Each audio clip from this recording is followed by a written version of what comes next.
بابن اذا حاضت فی شہر ثلاث حیض، اگر کسی عورت کو ایک مہینے میں 3 دفعہ حیض آ جائے اس کا کیا حکم ہے؟ کیا آ سکتا ہے؟ یعنی اگر کسی کی عادت ہے، کیونکہ حیض تو سراسر عادت پر ڈیپینڈ کرتا ہے. اذا حاضت فی شہر ثلاث حیض، 3 دفعہ اگر کسی کو حیض آ جائے. وما یصدق النساء فی الحیض، اور جو تصدیق کر دیں عورتیں ہی حیض کے معاملات میں، والحمل اور حمل میں، یعنی یصدق سچ سمجھا جائے عورت کی بات کو ان معاملات میں. وہ پیچھے آپ نے پڑھا تھا نا کہ عورت کی گواہی آدھی ہے، وہ صرف مالی معاملات کی بات ہے. یہاں یہ حدیث کیا بتاتی ہے کہ حیض اور حمل وغیرہ یہ وہ معاملات جو عورتوں سے متعلق ہیں، اس میں عورتوں کی بات کی تصدیق کی جائے گی. وہاں مرد گواہی نہیں دیں گے اور بالکل بھی نہیں دیں گے. وفیما یمکن من الحیض، اور جو کچھ ممکن ہو حیض میں سے، لقول اللہ تعالی، اللہ تعالیٰ کا یہ فرمان ہے قرآن پاک میں عورت کی گواہی کے بارے میں. ولا یحل لہن، نہیں حلال ان عورتوں کے لیے، ان یکتمن، کہ چھپا کے رکھیں، ما خلق اللہ، جو اللہ نے پیدا کر دیا، فی ارحامہن، ان کے رحم میں. یعنی کوئی عورت اگر اپنے بارے میں یہ بتاتی ہے کہ وہ پریگننٹ ہے تو اس کی بات کو مان لیا جائے گا، یا اگر کہتی ہے میں نہیں ہوں تو بھی مان لیا جائے گا. خواہ وہ ہے تو وہ اللہ کے ہاں مجرم ہے پھر، لیکن عدالت میں گواہی اس عورت ہی کی کافی ہو جائے گی، خواہ وہ سچی دیتی ہے یا جھوٹی، کیونکہ گواہی دینے میں یہ شرط نہیں ہے کہ وہ سچی دے رہا ہے یا جھوٹی دے رہا ہے، یہاں یہ شرط ہے کہ کس کی ہے وہ. وَيُذْكَرُ، اور ذکر کیا گیا، ان علی، حضرت علی سے، وشریح، اور شریح جو ایک قاضی تھے، ان جاءت ببینۃ، اگر وہ لے آئے کوئی علامت یا کوئی گواہی، من بطانۃ اہلہا، اپنے گھر والوں کے خاص لوگوں میں سے. بطانہ بطن سے، بطن چھپی ہوئی چیز کو کہتے ہیں، باطن اسی سے ہے کہ اپنے قریبی لوگوں میں سے کسی کی اگر وہ گواہی پیش کر دے تو اس کی بات مان لی جائے گی عورت کی. یعنی مثلا ماں ہے، بیٹی ہے، بہن ہے. ممن یرضی دینہ، جس کے دین پر راضی ہوا جائے، یعنی قابل اعتبار ہو وہ شخص، کیونکہ گواہی میں یہ شرط ہے کہ بظاہر وہ شخص سچا ہو. انہا حاضت فی شہر ثلاثا، کہ اس عورت کو 3 دفعہ مہینے میں حیض آ چکا ہے. مثلا اگر کسی کی صرف 3 دن حیض کی عادت ہے یا 1 دن ہے، بعض اوقات کسی کی عادت 1 دن یا دن کا بھی کچھ حصہ ہو سکتی، لیکن حالت کیا ہے کہ 1 دن آتا ہے، 10 دن بعد پھر 1 دن آ جاتا ہے، پھر 10 دن بعد 1 دن، تو مہینے میں یوں 3 دن بن جاتا ہے اور 3 دفعہ بن جاتا ہے. تو یہ 3 الگ الگ دفعہ ہوں گی، خواہ وہ ایک دن ہی کیوں نہیں آیا. تو ایسی صورت میں کیا ہوگا؟ صدقت، اس عورت کی بات کی تصدیق کی جائے گی. وقال عطا، اور عطا نے کہا، عطا بن ابی رباح نے، اقراؤہا، اقرا کر ان کی جمع ہے جس کا معنی حیض، اس کے حیض کے دن ما کانت، جو تھے یعنی جو پہلے ہوں گے وہی ہوں گے. وبہ قال ابراہیم وقال عطا، اور یہی رائے ابراہیم اور عطا کی ہے.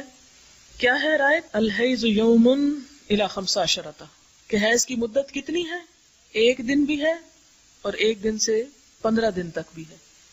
جو مشہور قول ہے امام ابو حنیفہ کا اور جس کو ہم فالو کرتے ہیں، وہ 10 دن کی مدت لیتے ہیں. لیکن اس معاملے میں دوسری رائے کیا ہے کہ 15 دن بھی اگر کسی کو پیریڈز آتے ہیں اور اس کی عادت ہمیشہ ہی 15 دن کی ہے تو 15 دن بھی کاؤنٹ کیے جائیں گے. اصل میں اس معاملے میں جتنے بھی فتوے ہم دیکھتے ہیں، بہت کچھ اس میں بحثیں کی گئی، کیونکہ آپ صلی اللہ علیہ وسلم سے حیض کی مدت کے بارے میں کہ کتنے دن تک حیض ہوتا ہے کوئی حدیث واضح نہیں ہے. لہٰذا علماء امت نے، فقہائے امت نے مختلف دن مقرر کیے ہیں، اور یہ کہا گیا کہ کم سے کم تو 1 دن، اور زیادہ سے زیادہ کسی نے کہا 10، کسی نے کہا 12، کسی نے کہا 15. ان کا طریقہ یہ تھا کہ مختلف علاقوں میں سروے کرایا جاتا تھا، عام طور پر عورتوں کی عادت کیا ہے. ایک علاقے میں ایک خاص موسم کے تحت رہنے والی خواتین، ان کے ہاں مثلاً 100 لوگوں سے پوچھا گیا تو میکسیمم جو دن پتہ چلے وہ 10 تھے.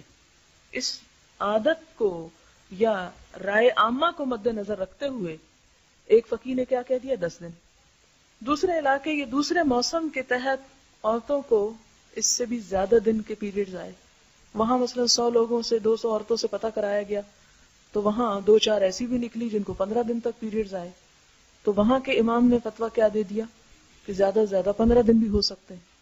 ہم اب یہ نہیں کہیں گے کہ یہ غلط ہے اور وہ صحیح ہے. انہوں نے اپنے تجربے اور مشاہدے پر فتویٰ دیا، انہوں نے اپنے تجربے اور مشاہدے پر. اب ہم کیا کریں؟ وہ تو آپس میں کوئی کچھ کہہ رہا ہے، کوئی کچھ، تو ہم کچھ بھی نہ کریں. نہیں، ہمیں یہ دیکھنا ہوگا کہ ہماری عادت کیا ہے. اور اس کے لیے میں ہر ماں سے یہ کہوں گی کہ جب اس کی بچی کو پیریڈز شروع ہوں، اور یہ باتیں شرمانے کی نہیں، یہ دین کے حقائق ہیں، اور ماؤں کو اتنا اپنی بچیوں کے ساتھ گفتگو کرنے کا حق ہے، اور اگر ماں خود نہیں گائیڈ کرے گی تو بچیاں بھٹکیں گی، ادھر ادھر سے پوچھیں گی اور غلط چیزیں ان کے سامنے آئیں گی. اس لیے ماں بہترین دوست ہو سکتی ہے ایسے معاملات میں گائیڈ کرنے کے لیے. یعنی ماں اب یہ تو نہیں شرماتی کہ ڈش پہ اس کے ساتھ فحش سین دیکھے، ماں کو اب اس چیز میں تو شرم نہیں رہی، لیکن جہاں دین کا معاملہ ہے، حلال حرام کا معاملہ ہے، وہاں شرم آ رہی ہے. تو اس شرم کی سمجھ نہیں آتی. طریقہ یہ ہونا چاہیے کہ جب ایک بچی کو پیریڈ شروع ہوں تو جس دن شروع ہو اس دن سے ڈیٹ مارک کر لی جائے کیلنڈر یا کسی بھی چیز پر، یا ویسے ہی 1 2 3 4 لکھ لیے جائیں، یا وہ ڈیٹس لکھ لی جائیں. فار ایگزامپل 15 نومبر 16 17 18 19 20. اگلے مہینے جب پیریڈز آئیں تو پھر کیلنڈر چیک کیا جائے کہ اب کس دن سٹارٹ ہوئے، 15 ہی کو ہوئے، کتنے دن رہے. 3 مہینے تک اگر وہ بچی کی عادت اسی طرح ہے تو وہ جو ابتدا میں اس کی عادت بنی وہ آئندہ زندگی کے لیے اس کی عادت شمار کی جائے گی کہ اس عورت کا مزاج کیا ہے. یعنی 3 مہینے تک یہ دیکھا گیا. اور 3 کا کیوں دیکھا گیا؟ آپ کہیں گے یہ کہاں سے آگئی 3 مہینے، 4 کیوں نہیں، 8 کیوں نہیں؟ کیونکہ قرآن پاک میں متعلقہ عورت کی مدت بھی 3 ماہ ثلاثۃ قروء بتائی گئی کہ 3 مہینے میں ایک شخص کی جو فطری اس کا طریقہ یا عادت وہ واضح ہو جائے گی. شاذ ایسے لوگ ہوتے ہیں کہ جن کی کچھ بھی عادت نہیں ہوتی، لیکن عام طور پر 3 ماہ میں ڈٹرمن کی جا سکتی ہے ایک بات کہ اس کے 5 دن ہیں یا 4 ہیں یا 6 ہیں. اس کے بعد بچی کو یہ سکھا دیا جائے کہ وہ ہمیشہ اس کو مارک کرتی رہے تاکہ کمی بیشی اگر اس پہ زیادہ جا رہا ہے تو آپ کیئر کریں اپنے بچے کی، اس کو دوا دیں یا اسے دکھائیں کہیں. اور اگر وہ کم ہو رہے ہیں تو بھی آپ دیکھیں کہ اس کے ساتھ یہ کیوں ہو رہا ہے. آپ دیکھیں کہ عورت کی زندگی میں یہ سرکل جو ہے، اس کی صحت، اس کی جسمانی قوت اور اس کی تخلیقی صلاحیتوں کی ضمانت ہوتی ہے اس پر. اس میں اس کو صفائی، پاکی اور ناپاکی کا بھی بتائیں. اسلام نے جو حدود قائم کی ہیں مناسب حدود کا بھی ذکر کریں، اور کب شروع ہوتے ہیں اور خاتمے کی کیا علامت ہے، جیسے وہ پیچھے حضرت عائشہ کی اور وہ روایات گزر چکی وہ بھی بتائیں کہ نہانا اس کو کب ہے. یہ نہ ہو کہ وہ 2 دن بعد نہا رہی ہے، پھر بلیڈنگ ہوگی، پھر بیچاری نہا رہی ہے، پھر نہا رہی ہے، وہ ایک عجیب پریشانی میں مبتلا ہے. تو اس سلسلے میں چونکہ یہ ہر عورت کے ساتھ معاملہ ہے اور ہر عورت پر نماز فرض ہے اور اس سے حساب پہلا نماز ہی کا ہوگا، ان معاملات میں تساہل اور سستی اور غفلت ناقابل معافی ہے. لہذا ان تمام چیزوں کی حد بندی کریں، اپنے ساتھ بھی اور بچیوں کے ساتھ بھی، اور ان کو پراپرلی ٹرین کریں اور انہیں بتائیں کہ کب نہانا ہے ان کو. اور ایون اگر وہ حضرت عائشہ کی طرح آپ سے چیک کروانا چاہتی ہے تو آپ ان کو ڈانٹے ڈپٹے مت، ان کو تسلی کروائیں. اور اس کے بعد یہ ہے کہ نہ صرف نماز بلکہ روزوں کا مسئلہ ہو جاتا ہے. بعض اوقات روزہ نہیں رکھنا چاہیے، رکھے بیٹھے ہیں. بعض اوقات رکھنا چاہیے تو نہائے نہیں، آج ٹائم نہیں تھا اس لیے روزہ بھی چھوڑ دیا. تو چونکہ یہ فرض عبادات سے متعلق ہے یہ سب کچھ، اس لیے اس معاملے میں بہت احتیاط کی ضرورت ہے. اب یہاں پر کیا بتایا جا رہا ہے کہ حیض کی مدت بعض کے نزدیک 15 دن بھی ہے. وقال معتمر عن ابیہ سألت ابن سیرین، معتمر اپنے باپ سے روایت کرتے کہ میں نے ابن سیرین سے پوچھا عن المرأة، عورت کے بارے میں، تردم، وہ پھر خون دیکھ لیتی ہے، یعنی دوبارہ اس کو پیریڈ شروع ہو جاتے ہیں، بعد قرئها، اپنے حیض کے بعد، بخمسۃ ایام، صرف 5 دن کے بعد. یعنی کچھ عورتوں کی عادت اگر یہ ہو کہ 5 دن پیریڈز آئے ہیں پھر پاک ہو گئی، 5ویں دن بعد پھر حیض شروع ہو گیا، پھر پاک ہو گئی، پھر حیض شروع ہو گیا، یعنی مہینے میں 3 دفعہ ہو گئے. قال النساء اعلم بذلک، میں نہیں جانتا، عورتوں کو پتا ہوگا یہ کیا ہے. ایسے ہی کہنا چاہیے، اگر نہیں پتا تو انسان کہے نہیں مجھے نہیں معلوم، میں نہیں جانتا اس فتوے کو.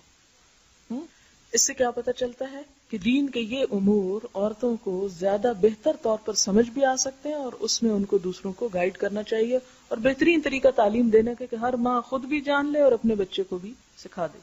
اصل میں قاضی شرح کے سامنے ایک مسئلہ پیش ہوا طلاق کا. تو طلاق کے بعد عدت کیا ہے؟ قرآن پاک میں 3 حیض. اب ایک عورت مہینے کے بعد آگی کہ میری عدت ختم، یعنی یہ کیسے ہو سکتا ہے؟ کہنے لگی کہ مجھے 3 دفعہ پیریڈز گزر چکے ہیں. تو اس وقت قاضی شرح نے حضرت علی کے سامنے یہ بات پیش کی اور حضرت علی سے فتویٰ لیا.